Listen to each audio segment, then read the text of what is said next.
Today we're going to be doing Unit 7 Quiz 2 review. So we're going to be going over what you need to for Unit 7 Quiz 2. So before we get started, I just want you to kind of make note of the permutation and combination formulas. So the permutation formula is NPR. Ooh, that's hard to see. I'm going to use a darker color here. NPR is equal to n factorial divided by n minus r factorial. Now for combinations, NCR is equal to n factorial divided by n minus r factorial, and then you also have r factorial. So let's go ahead and let's take a look at the permutation. So then for the permutation, I'm going to have 5 on top, and I'm just going to have the 1 factorial on the bottom, which is 5 minus 2 factorial. So then I'm going to have 5 factorial divided by 3 factorial.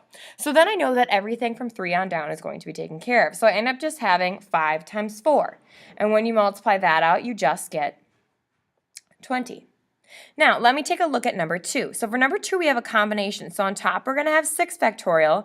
Then on the bottom, I'm going to have 6 minus 3 factorial. And then I'm going to have another 3 factorial. So that's going to be 6 factorial divided by 3 factorial and 3 factorial. So then to get rid of one of those, I know that everything from 3 on down is going to be taken care of. So up top I have 6 times 5 times 4, and on the bottom I have 3 times 2 times 1. Well, 6 times 5 times 4 is 120. 3 times 2 times 1 is just 6, and that's going to give me 20 when I divide that out. Lastly, let's take a look at number 3. So for number 3, we have 6p3. So on the top, I'm going to have 6 factorial, and on the bottom, I'm going to have 6 minus 3 factorial. So I have 6 factorial, and then I have 3 factorial. So everything from 3 on down is going to be taken care of. So up top, I have 6 times 5 times 4, and when I multiply all of those together, I end up getting 120. So that is my final answer for number 3. Now let's go ahead and let's take a look at number 4. We're looking for the number of different arrangements that there are in the word flamingo. So the first thing we need to do is count how many letters are there. So there's 1, 2, 3, 4, 5, 6, 7, 8. So there's 8 letters. So that's going to be 8 factorial. The next thing I need to check is if there's any letters that are repeating. So I look through the entire word, and no, there are no letters that are repeating. So simply, I just have to multiply 8 times 7 times 6 times 5 times 4 times 3 times 2 times 1. And when I do that, I get 40,320 different ways that that's being multiplied. Now let's take a look at number 5. How many ways can you choose 3 soccer captains from a group of 10? Use a combination to evaluate. So what we're going to do is we have 10 total, and we're going to choose 3 of them. So we're going to go back up to those combination and permutation formulas. So taking a look at that combination. On top, I'm going to have 10 factorial. Then on the bottom, 10 minus 3 factorial, and then 3 factorial. So I have 10 factorial. On the bottom, 7 factorial and 3 factorial. So then 7 is the larger factorial on the bottom. So everything from 10 on down, from 7 on down in the factorial is taken care of. So left up top we have 10 times 9 times 8, and then on the bottom 3 times 2 times 1. Well, when you multiply that out, you end up getting 720 on top and then 6 on the bottom. So when you divide those, you get 120 different ways. Now, let's go ahead and let's take a look at number 6. So now we need to determine, is it a combination or a permutation? So we have 5 cards from a deck of 52. So if you think about it when you're playing cards, for most card games, it doesn't actually matter the order in which you take out the cards. It actually matters just what's in your hand. So this is going to be a combination. Remember, combinations, order doesn't matter. Permutations, order matters. So we have 52, and we're going to go ahead and choose 5. So we have 52 factorial, and then on the bottom, 52 minus 5 factorial, and then we have another 5 factorial due to the fact that it's a combination. So then I get 52 factorial, and then on the bottom, 52 minus 5 is going to be 47. So then I have 47 factorial and 5 factorial. Again, I like to pick my biggest factorial. My biggest factorial is 47. So everything from 47 on down is going to be taken care of out of the 52. So I have 52 times 51 times 50 times 49 times 48. And that's all going to be on the top. On the bottom, I still have 5 factorial, which is 5 times 4 times 3 times 2 times 1. And then when you multiply out the top, here's what you end up getting. You end up getting 311,875,200 divided by 5 times 4 times 3 times 2 times 1, and that's going to be 120. So then you're going to go ahead and divide those. And when you do that, you get 2,598,960 ways. Just take a second and think about that. This number right here represents how many possible different hands of cards you could have with 5 cards. No wonder it's so difficult to win at card games, right? Because the perfect hand is not very likely to happen. So let's go ahead and let's take a look at number 7. How many ways can you select 3 DVDs to watch on your movie marathon if you have 7 to choose from?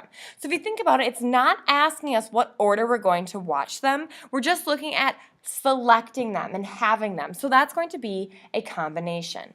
So we're going to do 7, choose 3.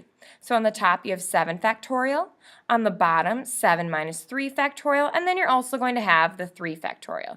So I get 7 factorial, 4 factorial, and 3 factorial. Now the 4 factorial is the bigger factorial, so I'm going to use that to cancel out everything 4 on down in the 7 factorial. So I have 7 times 6 times 5 on top, and then on the bottom 3 times 2 times 1. Well, 7 times 6 times 5 is 210. 3 times 2 times 1 is 6. So then when we divide those out, we end up getting 35. And since it's a word problem, I'm going to go ahead and label it ways. So there's 35 different ways we can select 3 DVDs to watch. Now let's take a look at this one. How many ways can the student body of Farmington High School elect a president, vice president, secretary, and vice secretary to the student council if they are selecting from 9 students? So if you think about it, is the president different than the vice president? Is the vice secretary different than the secretary? Is the secretary different than the president? And they are. There's actually an order to them. So this is going to make it a permutation. So we have 9 total, and we have 1, 2, 3, 4 positions that we're choosing from. So we're doing 9P4. So then I'm going to have 9 factorial, and then on the bottom, 9 minus 4 factorial. And since it's a permutation, I don't need that extra factorial. So I just have 9 factorial divided by 5 factorial. So everything in the 9 factorial from 5 on down is going to be taken care of. So I'm going to do 9 times 8 times 7 times 6, and I'm going to stop at 5 because I canceled it out with that. So then I'm going to multiply 9 times 8 times 7 times 6, and I get 3,024 ways you could select those positions, and not just the people, but the order that those people are in. So let's go ahead and let's take a look at doing the quadratic formula. So the quadratic formula is written for you there. So the first thing I need to do is figure out what my A and B and my C values are. A is always with the squared term, B is always with the x term, and C is always the thing that's just a number.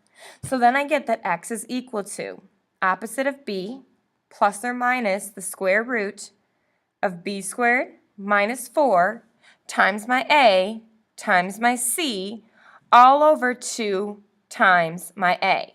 So underneath the radical, we have 2 squared minus 4 times 1 times negative 7. So when you multiply those together, you end up getting 32. So then we're going to take that and we're going to divide it by 2. Okay? So remember to watch your parentheses and watch where you're putting your multiplication when you're typing that into the calculator. Once you've done that, we need to make 2 versions. So first thing I'm going to do is negative 2 plus the square root of 32. I'm going to type that into my calculator and hit enter, and then I'm going to divide that by 2. And when I do that, I get 1.83. Then I'm going to take negative 2 and subtract the square root of 32, and then I'm going to hit enter and divide it by 2. Then I have negative 3.83. So that's my final answer for number 9. You need both of those. Now let's take a look at number 10. So for number 10, my A is going to be 1, my B is going to be 4, and my C is negative 13.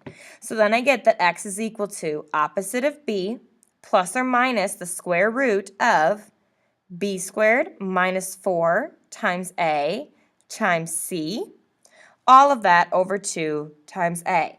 So then I get negative 4 plus or minus the square root. And then I'm going to do 4 squared minus 4 times 1 times negative 13. And when I do that, I get 68, and I'm going to divide that by 2. So then negative 4 plus the square root of 68, you're going to type that into your calculator, hit enter, and divide that by 2. And when you do that, you get 2.12.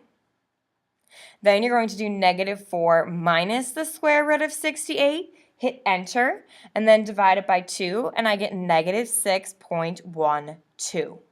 So that's your final answer for number 10, and that concludes your note video for the review. Thanks for listening.